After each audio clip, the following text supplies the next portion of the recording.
Hey everybody, David Stallo coming at you with another Freefall special on going through my live album collection. I'm going from A to Z. I was going to do a ranking of it, but it took too long and I decided to do something different. And this is actually a re-recording of episode 3. I'd had recorded and I started to do episode 4 and I accidentally erased everything I did. So anyway, hope your day's going better than mine. And how I'm doing this, I'm recording everything for the week. Otherwise, I have to do it every night, and I'm not going to do that.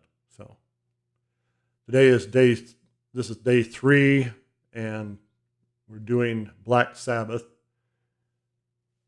And I gotta grab everything again here. So anyway, start things off with this little gem right here, Live at Last. The album that was released without permission or knowledge of the band and is regarded as a official or unofficial bootleg.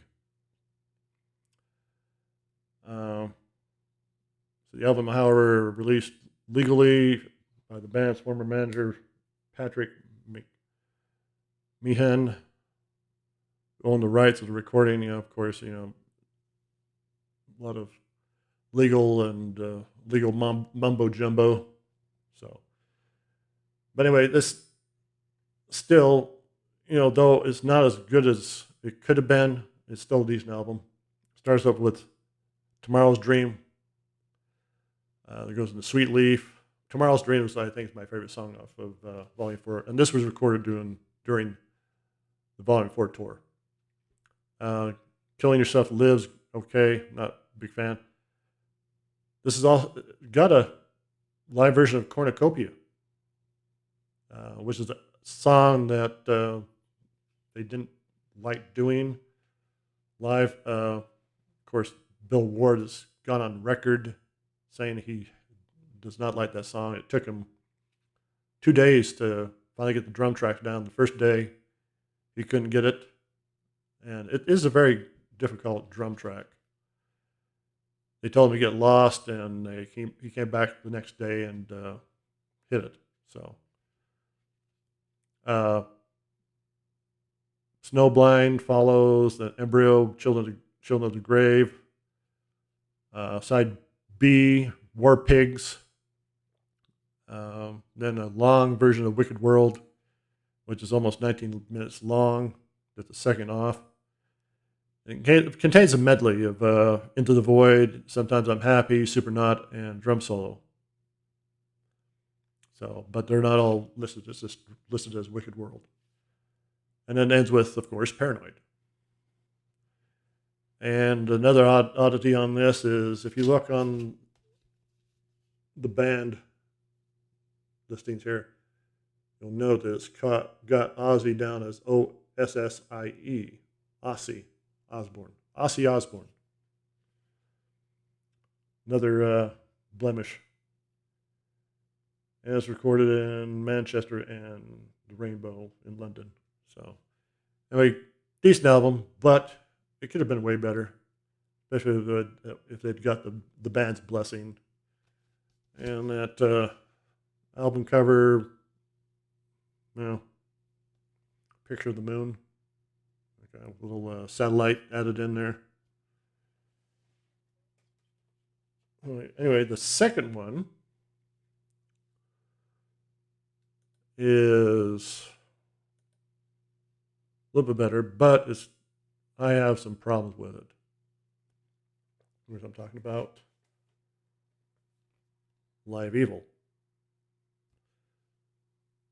One of the things I love about this album is the cover, because they got all the songs represented on here. Because you got Neon Nights, and then you got a little cross there. Can't really see it. Right there. Right here. Sign of the Southern Cross. Of course, then you got NIB, Heaven and Hell, Paranoid, Voodoo, Mob Rules, War Pigs, Black Sabbath, Iron Man, and Children of the Sea and Children of the Grave. Got them floating in the sea in a casket. Good track listing. I saw them on this tour. Fantastic. The only problem I have with this album and Black Sabbath or Ronnie James and Black Sabbath in general is Ronnie doing Ozzy's material. Some people, they like it.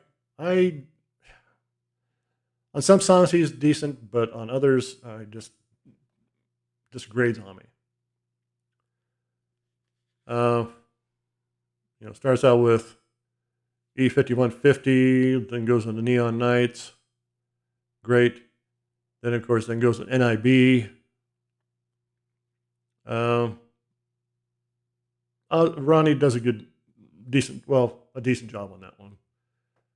Then goes to Children of the Sea and Voodoo, which are great because those are his songs. Then you go to side B, the Black Sabbath, War Pigs, Iron Man. He does okay on War Pigs. Black Sabbath, Iron Man. Sorry. I love, don't get me wrong, I love Ronnie. He's a fantastic singer, fantastic songwriter, but it'd be like Ozzy singing Children of the Sea or Voodoo or Mob Rules. It just, something he would never do. He stated he would never sing Ronnie's songs. And it wouldn't work. Side C is Mob Rules and Heaven and Hell. And side D is Sign of the Southern Cross and Heaven and Hell Continued, Paranoid, Children of the Sea, and then Fluff, instrumental Fluff. There lies my second problem with this album is Heaven and Hell, Sign of the Southern Cross combo. You got Heaven and Hell started on side 3, and then then they have to go to side 4 to continue it. I love the combo. Heaven and Hell and Sign of the Southern Cross is fantastic in the combo. It'd just been a lot better if they'd just done it on one side, like maybe had Heaven and Hell on side C and then Mob Rules starting side D. That would have been a lot better. But no, we had to have it split. I'm sure that, the problem's been taken care of on CDs. You don't have that problem, but here you do. But other than that, it's a decent album. I've heard a more current album, a live album from I believe it was from the End Tour. I can't remember the name of the live album, but it was good. They do a live version of, Sabbath, the Blaze Sabbath, another song they rarely did. I'd have to go back and check, but anyway. Decent albums. Could have been a lot better, but they're still a mainstay in your collection. So go check them out if you haven't. I heard that the remastered version of Live Evil is a lot better, been cleaned up. Oh, and that's another thing. Ronnie was very disappointed because they had Jeff Nichols doing keyboards and Vinny a piece on drums, and they just get a special thanks. Really. And then the pictures in here, I'll show you that.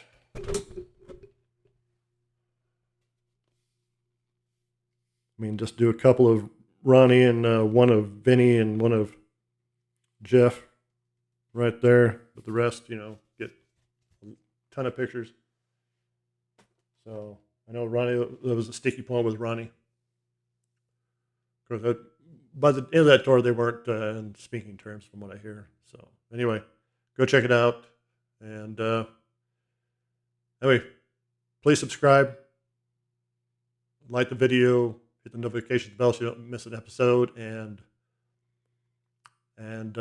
please leave a comment down below. I'd love to hear your comments or what your favorite live albums are, and what you have in your collection. That'd be great. So let you know, I'll be doing this from the 20th of March to, I believe, the 18th of April. So 30 days celebrating spring coming. Spring's here. Even though it got off into a snowy start. Sun's out now, but anyway. By the time you see this, it'll be probably the 22nd. It'll be the 22nd. So anyway, thanks for joining me, and we'll see you on the next one.